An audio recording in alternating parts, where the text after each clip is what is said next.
지금부터 7월 11일 새벽 예배를 하나님 앞에 드리시겠습니다. 우리 함께 시편 90편 13에서 15절 말씀을 함께 읽겠습니다.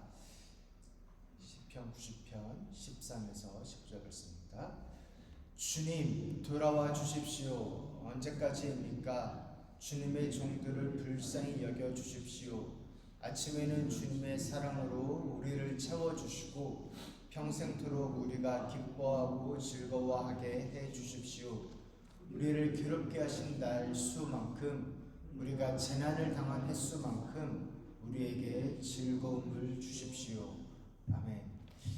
오늘 함께 보려고 하는 시편 90편은 되게 유명한 분이 지은 시예요. 혹시 누군지 아실까요? 되게 유명한 분입니다. 누구냐면 다윗이 아니라요, 모세입니다. 모세. 시편에서 모세가 지었다고 유일하게 밝히고 있는 시인데요. 사실 모세하면 다윗도 대단한 인물이지만 이스라엘 전체에서 그 차지하는 위치가 엄청나잖아요. 모세의 율법을 가지고 이스라엘 전체가 이렇게 세워졌으니까 그 모세, 산전수전, 공중전 다 겪은 모세, 그 모세가 말 그대로 레전드인 모세가 어떠한 시를 적었을까요? 다윗은 시가 참 많지만 모세는 그것도 딱 하나 지었는데 어떤 시일까? 어떻게 시작하냐면 이렇게 시작합니다. 우리 1절에서 2절 함께 보시면 주님은 대대로 우리의 거처이셨습니다. 산들이 생기기 전에, 땅과 세계가 생기기 전에 영원부터 영원까지 주님은 하나님이십니다. 모세답게 시작합니다. 주님은 영원 전부터, 그러니까 스케일이 하나님이 나를 인도하셨어요, 사자에게서 구해주셨어요, 이 정도가 아니고 주님은 영원 전부터 계신 분이시고 산들도 땅도 바다도 온 세계가 있기 전부터 계신 그러한 분이십니다. 이렇게 선포하고 시작을 합니다. 엄청나죠? 창조주 하나님을 보여줍니다. 어찌 보면 아까 말씀드린 대로 모세답습니다. 그런데 3절부터 조금 분위기가 이런 말을 하지 한 것과 같은 그런 느낌이 올 만한 말을 합니다. 그것이 무엇이냐면 죽은 인생들아 너희 돌아가라 합니다. 갑자기 죽음을 이야기해요. 갑자기 훅 들어옵니다. 죽을 인생들은, 우리 인생은 죽을 수밖에 없는 자들이다. 아니, 하나님의 엄청나게 대단한 거 창조를 얘기해놓고 왜 갑자기 죽음을 이야기하나? 우리 그 장면, 우리 3절 4절인데요 우리 같이 한번 읽어보겠습니다. 주님께서는 사람을 티끌로 돌아가게 하시고 죽을 인생들아 돌아가거라 하고 말씀하십니다. 주님 앞에서는 천년도 지나간 어제와 같고 밤의 한순간과도 같습니다. 우리의 인생은 진짜 순식간이다. 이 죽음 앞에서 모든 것이 허무해지는 이 마음, 그게 사실 전도서가 그걸 너무나 잘 담았는데요. 전도서 읽는 것 같아요. 시편 90편을 보면 마치 전도서처럼 죽으면 진짜 한순간이다. 밤도 한순간이고 하나님 앞에서는 천년도 한순간이고 마치 하루살이 같다. 그리고 5절 6절 우리 또 함께 한번 읽어보겠습니다.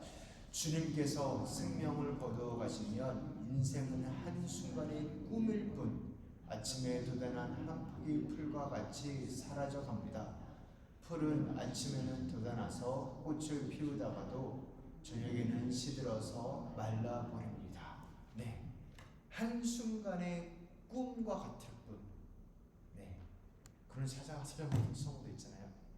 그렇게 인생은 그냥 꿈과 같다. 낮잠 잘 때 꿈과 같다. 네, 그렇게 풀 한 포기처럼 그냥 사라져버린다.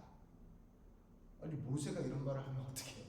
모세처럼 어떻게 보면 이렇게 위대한 삶을 산 사람이 이런 말을 하면 왜 이런 말을 할까?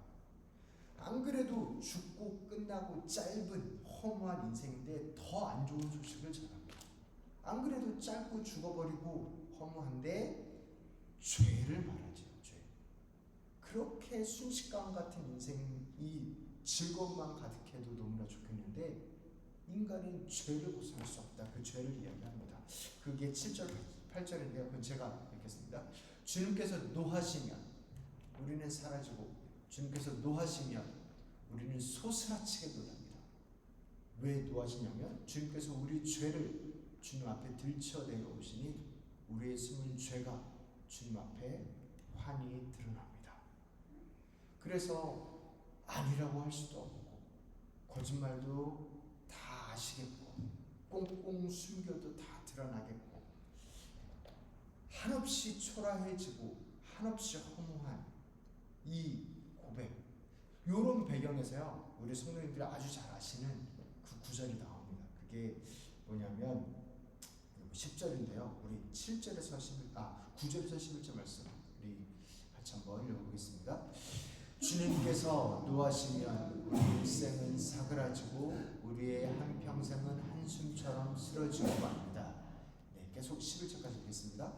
우리의 연수가 70이요 강건하면 80이라도 그 연수의 자랑은 수고와 슬픔뿐이요 빠르게 지나가니 마치 날아가는 것 같습니다.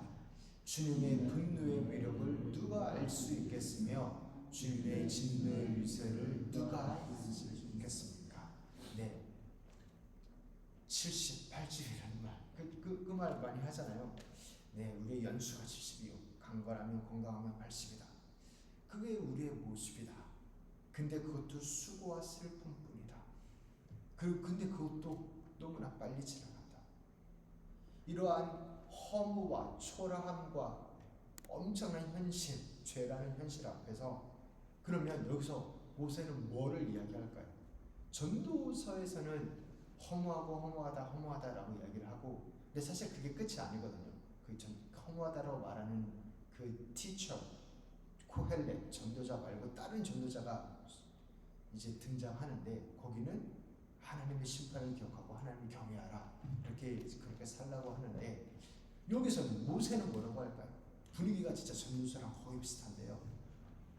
뭐라고 하냐면 이러한 현실을 우리 성도님들도 크고 작건 간에 다 공감하실 텐데 이러한 현실을 이때 우리는 어떻게 할 수 있을까? 볼 수 있는데요. 뭐라고 하냐면 불쌍히 여겨달라고 합니다. 불쌍히 여겨주십시오. 하루살이와 같은 우리의 인생에게 지혜를 주십시오. 도와주십시오. 우리가 어디로 와서 어디로 가는 건지 알려주십시오. 1분 1초도 낭비할 수 있을 만큼 우리에게 여유가 있는 삶이 아닙니다 라는 그거죠. 그래서 우리 12절인데요 너무나 아름다운 말씀입니다. 우리 같이 한번 읽어보겠습니다. 우리에게 우리의 날을 세는 법을 가르쳐 주셔서 지혜의 마음을 얻게 해 주십시오. 아멘. 제가 조금 죄송한 말씀을 드리려 하는데 근데 뭐 너무나 어찌 보면 당연한 말씀인데요. 사랑하는 성도 여러분, 우리는 다 죽습니다. 안 죽는 사람 없습니다. 그게 이 말이에요. 우리의 날을 세는 법을 가르쳐 주셔서 우리는 죽고 죽음을 피할 수 없고 한정된 시간을 살아가는 건데 누구나 모두나 돈이 많건 아무리 유명하건 돈이 없건 존재감이 없건 모두에게 그것은 똑같은데요.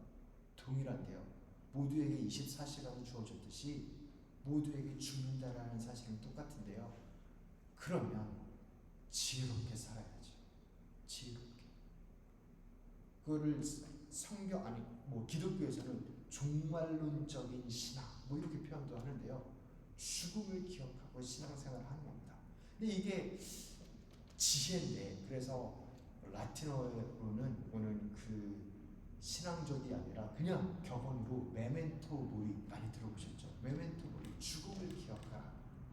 이것을 어느 때 자주 썼냐면 여러 상황에서 썼는데 그랬대요.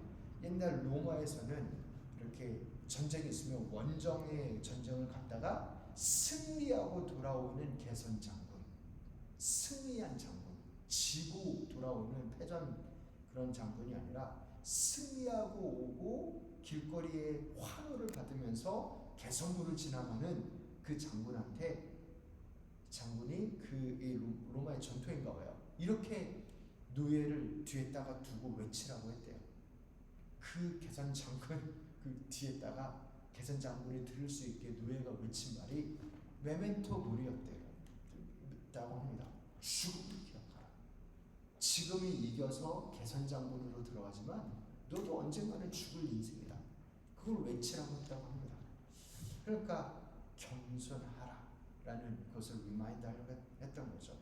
그러니까 이것을 보면 창조주로 시작해서 덧없는 인생을 이야기하다가 죄까지 있어서 그런데 더 찰나 하루살이와 같은 그런 인생을 고백하고는 하나님 도와주세요. 불쌍히 여겨주세요.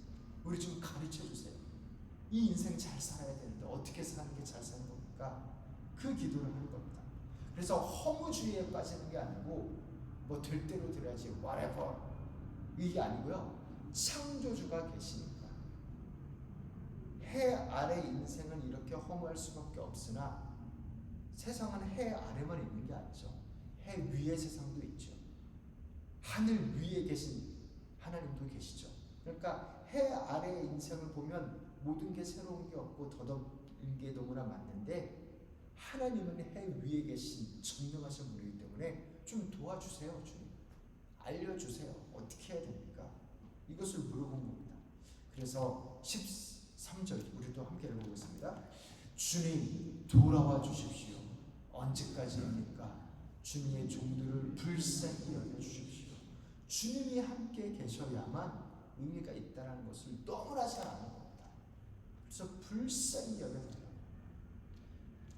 이 기도를 보면 이렇게 허무하고 수고뿐인 슬픔뿐인 인생을 당연하게 받아들이지 않은 것을 볼 수 있습니다. 그렇죠. 우리가 경험하는 것은 허무와 수고와 슬픔뿐일 때가 종종 있고 혹은 많이 있을 수 있는데 그걸 당연하다고 그것뿐이라고 생각하지 않은 거예요. 기쁠 수 있고 의미 있을 수 있고 하나님과 함께하면서 누릴 수 있고 그 좋은 세상이 있다는 것을 믿은 겁니다. 어떻게 하면 그걸 누릴 수 있냐? 주님이 불쌍히 여겨주시고 주님이 불쌍히 여겨주시고 주님이 불쌍히 여겨주시고. 그래서 14절 우리도 함께 한번 보겠습니다. 아침에는 주님의 사랑을 우리를 채워주시고 평생도록 우리가 기뻐하고 즐거워하게 해주십시오. 이 기도가 우리가 해야 될 기도인 줄로 믿습니다. 하나님 아침마다 새로운 주님의 인자하심으로 도와주시고 또 그 아침이 쌓여서 평생도록 우리로 기뻐하고 즐거워하게 해주십시오. 즐거움을 주십시오. 하늘의 기쁨을 주십시오. 그래서 이 바람과 소망, 그러니까 소망이 없지 않은 거죠. 있는 거죠. 하나님께는 있는 거죠. 이제 그 하나님의 은혜를 받아야 되는데 이 다음 기도가 되게 어찌 보면 저는 그런 것 같아요. 어떻게 보면 하나님하고 싸우는 거, 그러니까 하나님을 막 이렇게 뭐라고 하는 게 아니라 되게 하나님과 대등한 위치에서 싸우는 것처럼 아주 담대한 요구를 합니다. 그게 15절인데 우리 같이 한번 읽어보겠습니다. 우리를 괴롭게 하신 날수만큼 우리가 재난을 당한 횟수만큼 우리에게 즐거움을 주십시오. 야, 이거는 모세니까 할 수 있었던 기도인 것 같아요.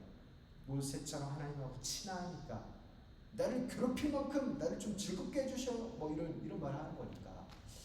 그런데 이 절절한 마음, 괴로움으로 끝나지 않을 거라는 믿음, 하나님이 하시면 된다는 믿음, 이것을 고백합니다. 그게 어떻게 가능한가? 16절인데요. 우리 함께 읽어보겠습니다. 주님의 종들에게 주님께서 하신 일을 드러내 주시고 그 자손에게는 주님의 영광을 나타내 주십시오. 역시 모세입니다. 스케일이 크죠. 나에게 하나님의 은혜를 드러내실 뿐만 아니라 나의 후손에게도 하나님의 영광을 나타내 주십시오. 그렇게 기도했습니다. 본인만을 위해서 기도한 게 아니고 후손들을 위하여 기도하고 그러한 하나님의 놀라우신 개입과 역사와 그런 것은 당장 오늘부터 시작되고 오늘에 적용되는 것이죠. 이제 마지막 구절인데요. 우리 17절을 함께 읽어보겠습니다. 주 우리의 하나님 우리에게 은총을 베푸셔서 우리의 손으로 하는 일이 견실하게 하여 주십시오. 우리의 손으로 하는 일이 견실하게 하여 주십시오. 아멘. 기도하기는 우리 하나님께서 우리 교회 성도님들께서 하시는 일을 견실하게 하시기를, 그 일 가운데 은혜 베푸시기를, 그 하루 가운데 기쁨과 즐거움으로 채우시기를, 수고뿐이고 슬픔뿐인 인생이 굳이 부정할 수 없으나 하나님이 계시면 달라질 수 있으니, 하나님이 개입하시면 세상에 줄 수도 알 수도 없는 평강을 누릴 수 있으니 그 은혜를 누리시기를, 하나님의 은총이 가득하시기를 주님의 이름으로 축원합니다. 이제는 우리 주 예수 그리스도의 은혜와 하나님 아버지의 사랑과 성령님의 교통하심이 인생이 70이요 강건하면 80이나 슬픔과 수고뿐인 인생이나 하늘 위에 계신 하나님이 함께 하시며 은혜를 베푸시며 즐겁게 기쁘게 하시며 열매 맺는 인생입니다. 그것을 믿고 하나님의 은혜를 구하며 나아가는 우리 귀한 성령님들 한 분 한 분 가운데 이제부터 영원토록 함께 있을지어다.